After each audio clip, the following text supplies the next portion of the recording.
Assalamualaikum warahmatullahi wabarakatuh. Balik lagi di Creative Channel.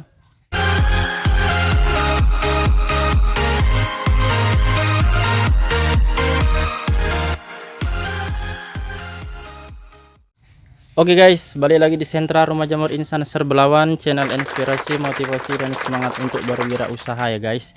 Balik lagi di Kumbung Insan yang sederhana ini, semoga selalu memberikan informasi dan manfaat buat kita semua, terutama buat para teman-teman yang baru mencoba memulai usaha budidaya jamur tiram. Mau memulai dari mana, mau dari beli backlog, mau buat backlog, mau buat F0, buat F1, nah terserah kalian ya guys ya. Yang penting dapatkan ilmu dan manfaat tentang usaha budidaya jamur tiram. Setidaknya kalian dapatkan dasar-dasarnya lah budidaya jamur tiram, yaitu perawatan, kemudian pembuatan backlog dan segala jenis. Pada video kali ini temanya adalah tentang apa-apa kesalahan yang biasa dilakukan saat proses inokulasi ataupun saat proses penanaman bibit. Nah, sebelumnya yang belum subscribe jangan lupa di subscribe dulu, kemudian nyalakan loncengnya supaya kalian nggak ketinggalan saat Insan mengupload video. Nah, jadi sebetulnya kesalahan-kesalahan itu biasanya terjadi pada pemula ya guys ya. Kalau pada master pion ya terjadi kesalahan, tapi mungkin intensitasnya itu nggak sebanyak pemula, mungkin hanya sekitar di antara 1-5% aja kegagalannya ataupun kesalahannya yang tidak berhasil. Nah, seperti itu. Jadi untuk meminimalisir tingkat kegagalannya buat para pemula, sebaiknya itu mengikuti prosedur ataupun langkah-langkah ataupun hal-hal yang udah biasa atau udah pernah dicontohkan oleh pada master-master yang udah budidaya jamur tiram sebelumnya, karena mereka itu biasanya menggunakan standarisasi ataupun yang mereka berikan, yang mereka ajarkan itu adalah standarisasi bagaimana cara inokulasi yang baik dan benar ya guys ya. Jadi kalau misalkan kalian mau mengambil gaya ugal-ugalannya itu nanti dulu, itu kali itu hitungannya belakangan guys. Yang penting itu standarisasinya dulu. Dari mulai ruangan inokulasi itu coba kalian buat standar mungkin ya guys ya, sestandar mungkin. Dia kedap udara, kemudian tempatnya bersih. Sebelum masuk bibit itu kalian coba sterilisasikan dengan alkohol ataupun dengan formalin juga bisa. Yang penting ruangannya itu nggak di dalam rumah ya guys ya, ataupun di luar rumah. Jadi kalau disterilkan dengan alkohol ataupun formalin itu pasti tempatnya itu dijamin steril ya guys ya. Nah, kemudian ya tertutup rapat, jangan ada udara keluar masuk.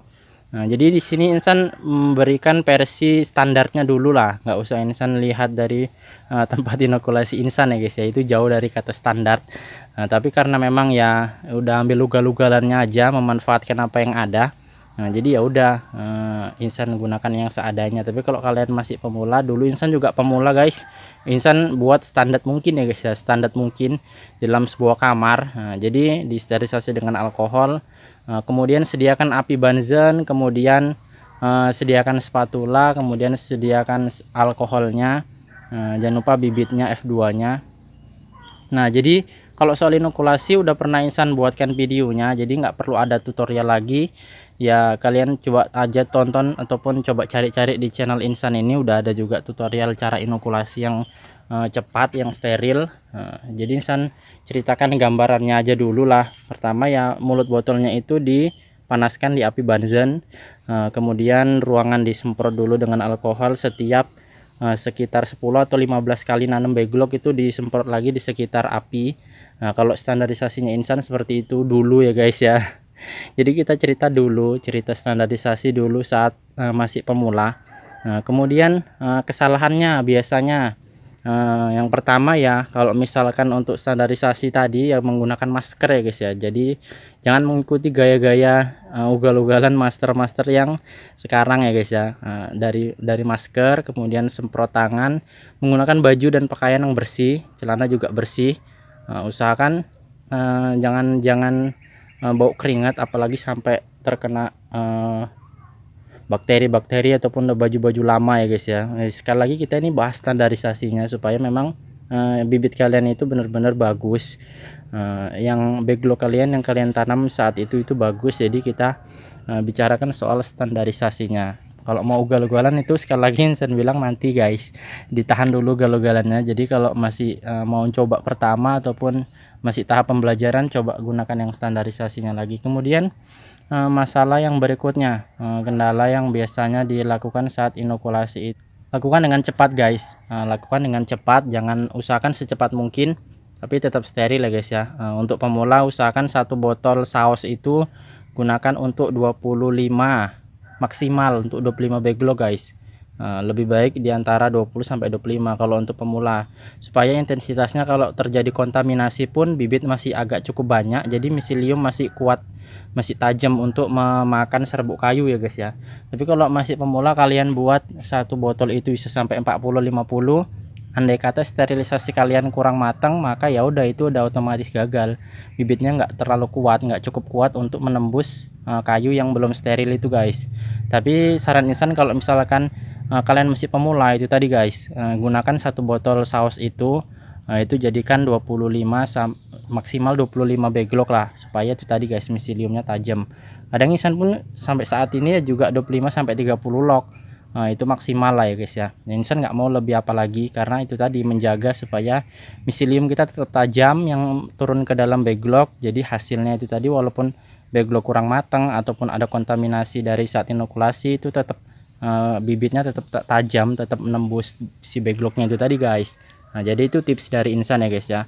Jangan terlalu pelit bibit. Walaupun kalian bibit masih beli mungkin, kemudian backlognya masih baru buat, ya jangan pelit guys. Itu tadi guys kunci keberhasilan buat bibit ataupun buat backlog yang pertama itu, jangan dengarkan, sekali lagi jangan terlalu mengikuti gaya ugal-ugalannya master ya guys ya. Kalau udah master itu satu botol bisa jadi 60-70 bibit, 70 backlog. Nah itu udah nggak masalah ya guys ya. Mereka itu udah jiwanya udah di situ. Jadi nggak usah kita ikuti kali. Kemudian tips yang berikutnya adalah mungkin setelah dari mulai pemasangan cincin, kalian mau mulai dari mana guys? Ada bisa menggunakan cincin bambu, kemudian cincin selang, kemudian memang cincin khusus dari backlog. Karena ada produsen yang memproduksi itu sekarang, memproduksi cincin dari backlog itu dari plastik atom yang tahan panas. Jadi saat di steamer pun dia udah menggunakan itu guys. Jadi kalian menggunakan yang mana? Kalau misal menggunakan cincin yang khusus bibit itu, khusus backlog itu biasanya itu ada tutupnya langsung ya guys. Ataupun bisa kita tutup dengan kapas, bisa ditutup dengan kertas. Nah itu sekali lagi kembali kalian. Kalau misalkan rekomendasi dari Insan, tutup aja dengan kertas, itu lebih simpel ya guys ya. Maksudnya bukan lebih simpel tapi lebih tingkat kegagalannya itu menurut Insan lebih sedikit, lebih minim, karena kertas itu cukup rapat ya guys ya. Kalau dia dari kapas itu masih sangat berongga, jadi masih terjadi kemungkinan terjadi kontaminasi. Nah jadi kalau untuk tutupnya Insan sarankan untuk pemula itu masih menggunakan kertas. Kalau mau cincinnya mau pakai selang atau mau pakai pipa atau mau beli dari produsennya itu nggak masalah, terserah kalian. Yang Insan sarankan itu ya kalau masih pemula ya sekali lagi gunakan modal seminim mungkin supaya kalian pun kalau terjadi kegagalan nggak terlalu terpuruk kali ya guys ya, modalnya habis. Kemudian setelah inokulasi baiknya diletakkan berdiri atau tidur. Jadi kalau menurut Insan nih guys, dari versinya Insan, versi Creative Channel itu letakkan tegak dulu. Supaya apa? Supaya kalau misalkan backlog kalian kadar airnya tinggi, itu akan turun guys. Jadi miselium nggak langsung bertabrakan dengan kadar air yang tinggi. Jadi miselium akan memakan serbuk kayu yang normal dulu pH-nya bagian atas. Mungkin setelah 2 atau 3 hari kalau misalkan tempat kalian sempit mau disusun tidur baru boleh guys. Kalau dari versinya Insan, dari pandangan Insan sendiri, karena Insan juga seperti itu. Baru pertama itu jangan langsung ditidurkan, biarkan dulu airnya itu ataupun kadar air yang berlebih itu turun, baru kalian kalau mau disusun tidur terserah kalian, nggak apa-apa guys. Nah kemudian ruangan inkubasi itu berapa lama backlog berada di situ ya guys ya, berapa lama backlog disimpan di ruang inkubasi, sampai berapa lama. Jadi kalau menurut Insan berapa lamanya itu tergantung dari luas tempat kalian ya guys ya, tempat inkubasi kalian. Kalau misalkan luas tempat inkubasinya itu sampai miselium 70% itu lebih baik guys, lebih baik baru dipindahkan ke kumbung tempat penumbuhan. Karena semakin lama di semakin lama di ruang inkubasi itu miselium akan semakin cepat. Usahakan ruang inkubasi itu bersuhu hangat ya guys ya, bersuhu hangat supaya miseliumnya itu cepat menjalar. Tapi jangan terlalu panas juga, nanti bisa tumbuh jamur trichoderma, jamur hijau, itu suka dengan suhu yang tinggi, yang panas. Yang sebelumnya ya, yang Insan lupa bilang itu jangan menanam bibit ya guys ya, jangan menanam bibit saat suhu backlog itu masih di atas 40 ya guys ya. Minimal itu 30 derajat hangatnya. Jangan lebih dari 30 derajat, nanti itu tadi guys bisa tumbuh jamur trichoderma. Nah itu tadi salah satunya untuk tips-tips menanam bibit. Biasanya kalau misalkan Insan sterilisasi pagi, hari ini pagi sampai mungkin setengah hari, maka udah Insan biarkan aja di drum sampai besok paginya lagi baru diturunkan. Itu aja masih sangat panas ya guys ya, masih di atas 50-60 derajat suhunya, suhu backlognya. Makanya Insan anginkan dulu selama lebih kurang 2 jam, kemudian baru Insan tanam bibit. Nah itu lebih aman, lebih safety. Nah, kemudian guys, mungkin ada beberapa yang menggunakan plastik tipis seperti Insan ini yang dia memuai saat disterilisasi. Jadi kalau kalian menggunakan plastik itu, alangkah baiknya setelah turun dari drum itu kalian padatkan lagi ya guys ya, karena dia memuai biasanya agak sedikit turun, agak sedikit longgar backlognya. Jadi dipadatkan lagi supaya dia miseliumnya bisa padat, bisa bagus, bisa keras. Nah seperti ini, dia keras tapi tidak keras sekali ya guys ya, masih bisa ditekan seperti ini. Untuk permukaannya juga, untuk permukaannya bisa ditekan seperti ini. Ini menandakan ini organik ya guys ya, kayu, tidak menggunakan gipsum.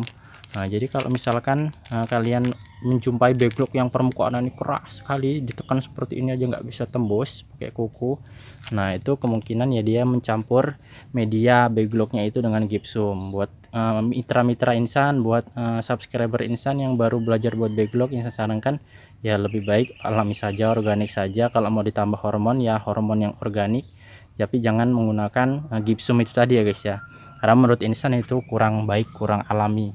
Nah mungkin sampai situ aja dulu guys, ngobrol-ngobrol nggak pentingnya, karena videonya panjang-panjang, banyak yang protes, banyak yang komplain. Ya itu lagi terserah kalian, mau nonton nggak apa-apa, nggak nonton pun nggak apa-apa guys. Semoga dapat ilmunya, nggak ditonton ya nggak apa-apa. Nah sekali lagi Insan nggak cari makan dari YouTube, Insan cuma sekedar berbagi ilmu aja. Mudah-mudahan teman-teman bisa mendapatkan manfaatnya dari channel ini. Oke lah guys, kita sampai jumpa di video yang berikutnya. Kalau misalkan kalian suka dengan video ini, boleh di like, boleh di share juga kepada teman-teman supaya semakin banyak orang yang paham tentang usaha budidaya jamur tiram. Jangan pelit ilmu, apa yang kalian tahu kepada teman-teman yang lebih membutuhkan, mungkin yang pada teman-teman yang belum mengetahuinya. Sampai jumpa di video yang berikutnya. Assalamualaikum warahmatullahi wabarakatuh.